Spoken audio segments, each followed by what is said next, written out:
1 Roi chapitre 21. La vigne de Naboth. Conduite criminelle d'Akab et de sa femme Jézabel. Après ces choses, voici ce qui arriva. Naboth de Jizréel avait une vigne à Jizréel à côté du palais d'Akab, roi de Samarie. Et Akab parla ainsi à Naboth: Cède-moi ta vigne, pour que j'en fasse un jardin potager, car elle est tout près de ma maison. Je te donnerai à la place une vigne meilleure, ou, si cela te convient, je te paierai la valeur en argent. Mais Naboth répondit à Akab: Que l'Éternel me garde de te donner l'héritage de mes pères. Akab rentra dans sa maison, triste et irrité, à cause de cette parole que lui avait dite Naboth de Jizréel: Je ne te donnerai pas l'héritage de mes pères. Et il se coucha sur son lit, détourna le visage et ne mangea rien. Jézabel, sa femme, vint auprès de lui et lui dit: Pourquoi as-tu l'esprit triste et ne manges-tu point? Il lui répondit: J'ai parlé à Naboth de Jizréel, et je lui ai dit: Cède-moi ta vigne pour de l'argent, ou, si tu veux, je te donnerai une autre vigne à la place. Mais il a dit: Je ne te donnerai pas ma vigne. Alors Jézabel, sa femme, lui dit: Est-ce bien toi maintenant qui exerces la souveraineté sur Israël? Lève-toi, prends de la nourriture et que ton cœur se réjouisse. Moi, je te donnerai la vigne de Naboth de Jizréel. Et elle écrivit au nom d'Akab des lettres qu'elle scella du sceau d'Akab et qu'elle envoya aux anciens et aux magistrats qui habitaient avec Naboth dans sa ville. Voici ce qu'elle écrivit dans ces lettres. Publiez un jeûne, placez Naboth à la tête du peuple, et mettez en face de lui 2 méchants hommes qui déposeront ainsi contre lui: Tu as maudit Dieu et le roi. Puis menez-le dehors, lapidez-le, et qu'il meure. Les gens de la ville de Naboth, les anciens et les magistrats qui habitaient dans la ville, agirent comme Jézabel le leur avait fait dire, d'après ce qui était écrit dans les lettres qu'elle leur avait envoyées. Ils publièrent un jeûne, et ils placèrent Naboth à la tête du peuple. Les 2 méchants hommes vinrent se mettre en face de lui, et ces méchants hommes déposèrent ainsi devant le peuple contre Naboth: Naboth a maudit Dieu et le roi. Puis ils le menèrent hors de la ville, ils le lapidèrent, et il mourut. Et ils envoyèrent dire à Jézabel: Naboth a été lapidé, et il est mort.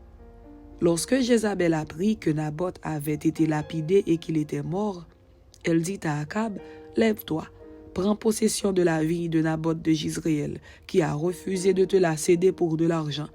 Car Naboth n'est plus en vie, il est mort. Akab, entendant que Naboth était mort, se leva pour descendre à la vigne de Naboth de Jizréel, afin d'en prendre possession. Alors la parole de l'Éternel fut adressée à Élie, le Tishbite, en ces mots: Lève-toi, descends au-devant d'Akab, roi d'Israël, à Samarie.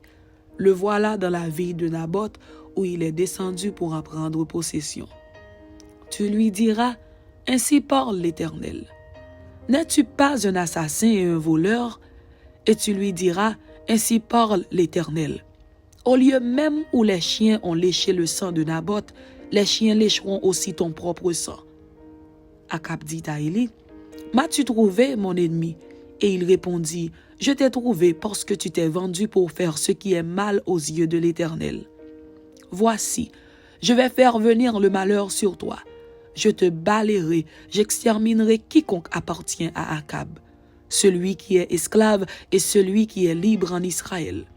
Et je rendrai ta maison semblable à la maison de Jéroboam, fils de Nébat, et à la maison de Baécha, fils d'Akija, parce que tu m'as irrité et que tu as fait pécher Israël.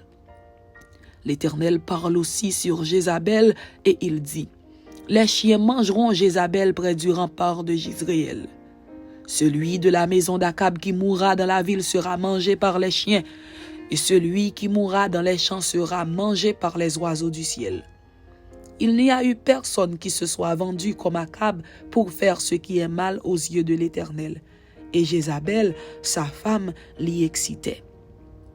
Il a agi de la manière la plus abominable en allant après les idoles comme le faisaient les Amoréens que l'Éternel chassa devant les enfants d'Israël. Après avoir entendu les paroles d'Élie, Akab déchira ses vêtements. Il mit un sac sur son corps et il jeûna. Il couchait avec ce sac et il marchait lentement. Et la parole de l'Éternel fut adressée à Élie le Tishbite en ces mots. « As-tu vu comment Akab s'est humilié devant moi? Parce qu'il s'est humilié devant moi, je ne ferai pas venir le malheur pendant sa vie. Ce sera pendant la vie de son fils que je ferai venir le malheur sur sa maison. »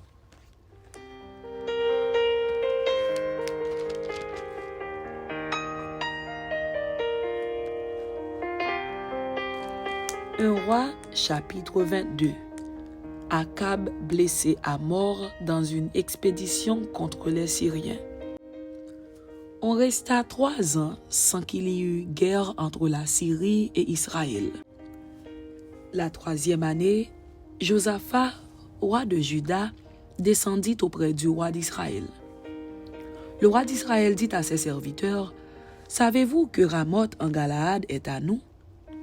Et nous ne nous inquiétons pas de la reprendre des mains du roi de Syrie. » Et il dit à Josaphat, « Veux-tu venir avec moi attaquer Ramoth en Galaad? » Josaphat répondit au roi d'Israël, « Nous irons, moi comme toi, mon peuple comme ton peuple, mes chevaux comme tes chevaux. » Puis Josaphat dit au roi d'Israël, « Consulte maintenant, je te prie, la parole de l'Éternel. » Le roi d'Israël assembla les prophètes au nombre d'environ 400 et leur dit, « Irai-je attaquer Ramoth en Galaad ou dois-je y renoncer? » Et ils répondirent, « Monte, et le Seigneur la livrera entre les mains du roi. » Mais Josaphat dit, « N'y a-t-il plus ici aucun prophète de l'Éternel par qui nous puissions le consulter? » Le roi d'Israël répondit à Josaphat, « Il y a encore un homme par qui l'on pourrait consulter l'Éternel, mais je le hais,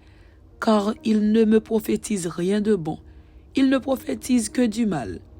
C'est Michée, fils de Jimla. » Et Josaphat dit, « Que le roi ne parle pas ainsi. » Alors le roi d'Israël appela un eunuque et dit, « Fais venir de suite Michée, fils de Jimla. » Le roi d'Israël et Josaphat, roi de Juda, étaient assis chacun sur son trône, revêtus de leurs habits royaux, dans la place à l'entrée de la porte de Samarie. Et tous les prophètes prophétisaient devant eux. Sédécias, fils de Kenaana, s'était fait des cornes de fer, et il dit, « Ainsi parle l'Éternel, avec ces cornes tu frapperas les Syriens jusqu'à les détruire. » Et tous les prophètes prophétisaient de même en disant, « Monte à Ramoth en Galaad, tu auras du succès, et l'Éternel la livrera entre les mains du roi. » Le messager qui était allé appeler Michée lui parla ainsi, « Voici les prophètes d'un commun accord prophétisent du bien au roi. Que ta parole soit donc comme la parole de chacun d'eux. Annonce du bien. » Michée répondit, « L'Éternel est vivant, j'annoncerai ce que l'Éternel me dira. » Lorsqu'il fut arrivé auprès du roi, le roi lui dit, « Michée, irons-nous attaquer Ramoth en Galaad ou devons-nous y renoncer? » Il lui répondit, « Monte, tu auras du succès, et l'Éternel la livrera entre les mains du roi. » Et le roi lui dit, « Combien de fois me faudra-t-il te faire jurer de ne me dire que la vérité au nom de l'Éternel? » Michée répondit, « Je vois tout Israël dispersé sur les montagnes, comme des brebis qui n'ont point de berger. » Et l'Éternel dit, « Ces gens n'ont point de maître, que chacun retourne en paix dans sa maison. » Le roi d'Israël dit à Josaphat, « Ne te l'ai-je pas dit? Il ne prophétise sur moi rien de bon, il ne prophétise que du mal. » Et Michée dit, « Écoute donc la parole de l'Éternel. J'ai vu l'Éternel assis sur son trône, et toute l'armée des cieux se tenant auprès de lui, à sa droite et à sa gauche. » Et l'Éternel dit, « Qui séduira Akab pour qu'il monte à Ramoth en Galaad et qu'il y périsse? » Ils répondirent l'un d'une manière, l'autre d'une autre. Et un esprit vint se présenter devant l'Éternel et dit, « Moi, je le séduirai. » L'Éternel lui dit, « Comment? » « Je sortirai, répondit-il, et je serai un esprit de mensonge dans la bouche de tous ses prophètes. » L'Éternel dit, « Tu le séduiras, et tu en viendras à bout. Sors et fais ainsi. » Et maintenant, voici, l'Éternel a mis un esprit de mensonge dans la bouche de tous tes prophètes qui sont là, et l'Éternel a prononcé du mal contre toi. Alors Sédécias, fils de Kenaana, s'étant approché, frappa Michée sur la joue et dit, « Par où l'Esprit de l'Éternel est-il sorti de moi pour te parler? » Michée répondit, « Tu le verras au jour où tu iras de chambre en chambre pour te cacher. » Le roi d'Israël dit, « Prends Michée et emmène-le vers Amon, chef de la ville, et vers Joas, fils du roi. Tu diras, ainsi parle le roi. Mettez cet homme en prison et nourrissez-le du pain et de l'eau d'affliction jusqu'à ce que je revienne en paix. » Et Michée dit, « Si tu reviens en paix, l'Éternel n'a point parlé par moi. » Il dit encore, « Vous tous, peuple, entendez. » Le roi d'Israël et Josaphat, roi de Juda, montèrent à Ramoth en Galaad. Le roi d'Israël dit à Josaphat, « Je veux me déguiser pour aller au combat. Mais toi, revêts-toi de tes habits. » Et le roi d'Israël se déguisa et alla au combat. Le roi de Syrie avait donné cet ordre aux 32 chefs de ses chars. « Vous n'attaquerez ni petit ni grand, mais vous attaquerez seulement le roi d'Israël. » Quand les chefs des chars aperçurent Josaphat, ils dirent, « Certainement, c'est le roi d'Israël. » Et ils s'approchèrent de lui pour l'attaquer. Josaphat poussa un cri. Les chefs des chars, voyant que ce n'était pas le roi d'Israël, s'éloignèrent de lui. Alors un homme tira de son arc au hasard et frappa le roi d'Israël au défaut de la cuirasse. Le roi dit à celui qui dirigeait son char, « Tourne et fais-moi sortir du champ de bataille, car je suis blessé. » Le combat devint acharné ce jour-là. Le roi fut retenu dans son char en face des Syriens, et il mourut le soir. Le sang de la blessure coula dans l'intérieur du char. Au coucher du soleil, on cria par tout le camp, chacun à sa ville et chacun dans son pays. Ainsi mourut le roi, qui fut ramené à Samarie, et on enterra le roi à Samarie. Lorsqu'on lava le char à l'étang de Samarie, les chiens léchèrent le sang d'Akab, et les prostituées s'y baignèrent, selon la parole que l'Éternel avait prononcée. Le reste des actions d'Akab, tout ce qu'il a fait, la maison d'ivoire qu'il construisit, et toutes les villes qu'il a bâties, cela n'est-il pas écrit dans le livre des chroniques des rois d'Israël? Akab se coucha avec ses pères, et Akazia, son fils, régna à sa place. Josaphat, roi de Juda. Josaphat, fils d'Asa, régna sur Juda la 4e année d'Akab, roi d'Israël. Josaphat avait 35 ans lorsqu'il devint roi, et il régna 25 ans à Jérusalem. Sa mère s'appelait Azuba, fille de Shilchi. Il marcha dans toute la voie d'Asa, son père, et ne s'en détourna point, faisant ce qui est droit aux yeux de l'Éternel. Seulement, les hauts lieux ne disparurent point. Le peuple offrait encore des sacrifices et des parfums sur les hauts lieux. Josaphat fut en paix avec le roi d'Israël. Le reste des actions de Josaphat, ses exploits et ses guerres, cela n'est-il pas écrit dans le livre des chroniques des rois de Juda? Il ôta du pays le reste des prostituées qui s'y trouvaient encore depuis le temps d'Asa, son père. Il n'y avait point de roi en Édom. C'était un intendant qui gouvernait. Josaphat construisit des navires de Tarsis pour aller à Ophir chercher de l'or. Mais il n'y alla point, parce que les navires se brisèrent à Edjon-Guéber.